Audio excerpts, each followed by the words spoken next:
In this tutorial, I'm going to teach you how to create this type of images that are being used by many companies for their ads. Well, to create that images, we need to go to novoads.ai. The link of this platform is going to be in the comment section.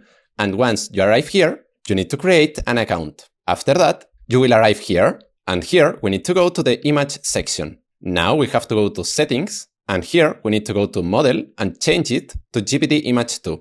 This because personally, I prefer it from Nano Banana Pro and other models. Now here, in the number of images, I'm going to choose only one. And now here, where it says describe your image, I'm going to use the following prompt. This is a very generic prompt that you can use for any product.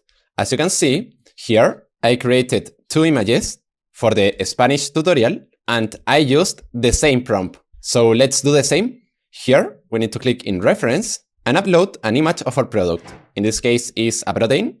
So now let's click here. And now we have to do the same. Let's paste this prompt, reference, and upload the second product. So let's click here and now here. And now we have to wait more or less 1 to 2 minutes. Perfect. Here we have the ads. And as you can see, the quality is really good. Personally, I like it a lot. So remember that the prompt is going to be in the comment section. You can modify it as you want. So for example, if you don't want here that it says 50% of discount, you can modify here to 30, for example. Or here, if you don't want that it says pay on delivery, you can eliminate this and well, do the modifications you want.